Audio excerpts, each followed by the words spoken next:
And joining me now is Mitch Landrieu, national co-chair of the Harris campaign. It's great seeing you. I thank you for your time.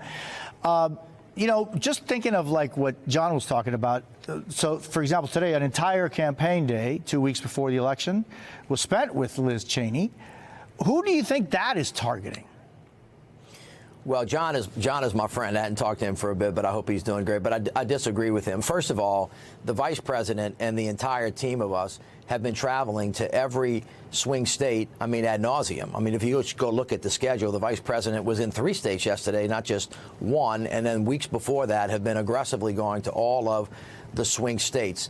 The point is that there is an issue that is bigger than whatever minor differences we may have about some policy agreements, and that is the protection of democracy. And I think that when you can say that you've got Bernie Sanders and Liz Cheney and Dick Cheney and 25 of the people that worked with Donald Trump all saying that, hey, he shouldn't be anywhere near the Oval Office, I think when you highlight that, I think it makes a big difference. Let me recall for you that when President Trump was going through the primaries after he had won in a number of other states, Nikki Haley still got 20% of the vote. And so while I agree with John that not every endorsement matters, when you have 100 Republicans who have now been aligned with you before saying, you know what, everybody, wake up a little bit, let me knock on your head, think about what's about to happen, I do think it really matters. And, of course, the vice president has been very aggressive in the prosecution of a case. I think she's been doing a good job. I agree that she did an excellent job on Fox, and she will continue to do that where she tries to find a vote wherever we can get it.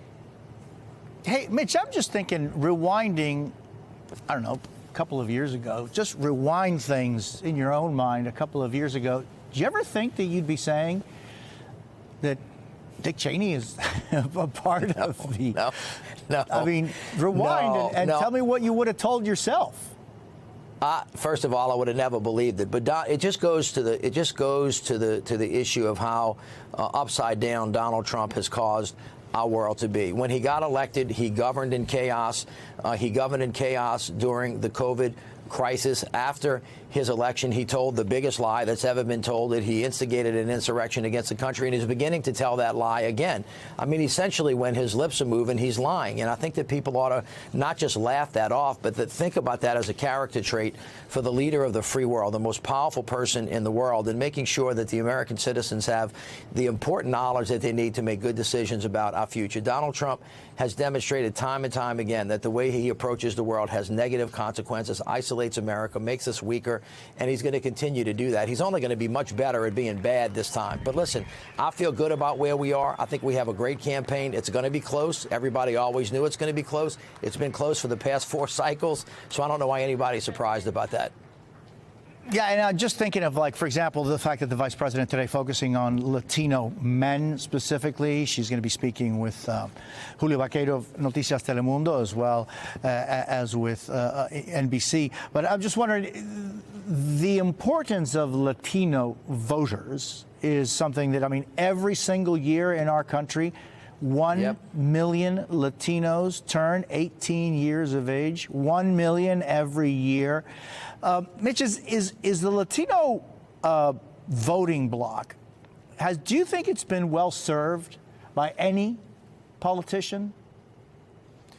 Well, first of all, as you know, the Latino voting bloc is not monolithic. I mean, that's one of the mistakes that folks have always made. The Latino voting bloc represents a huge and broad spectrum of the folks that are in the United States. And it shouldn't surprise anybody that some folks self-identify as liberals, moderates, independents, and Republicans. I know that in the Harris Biden administration, there was an incredible focus for 4 years on making sure that we actually focused on that community. Congressman that was on before made a really good point about all of the things that had been done and will continue to be done. But again, we're in a campaign, so you have to earn everybody's vote. You have to figure out where the votes are. You have to figure out who you're going to fight for. And that's why she's gone to Texas today. People say, why is she going to Texas? It's a red state.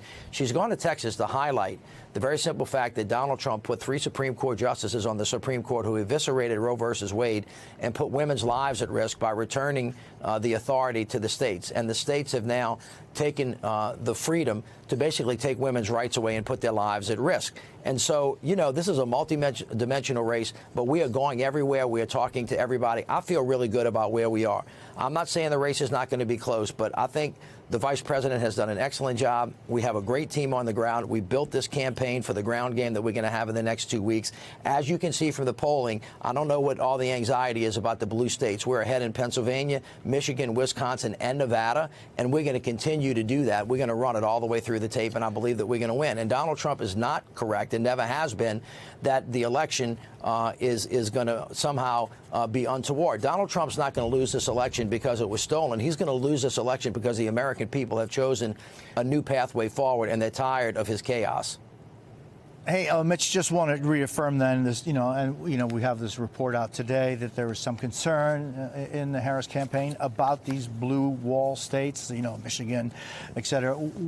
You're saying that you all are completely confident? Well, listen, first, this is going to be a close race. There's no way else to say this. You wake up every day. You should be concerned about everything. But that doesn't mean that you don't have confidence in your ability to deliver. We've always thought, we've always known, it's happened the last 3 or 4 election cycles, that this comes down to 4th down and goal. And the question is, who's better prepared? Who's got the better candidate? Who's got the better message? Who's got the better team? We feel fully confident in our ability to deliver for the American people and to create a new path forward for all of us.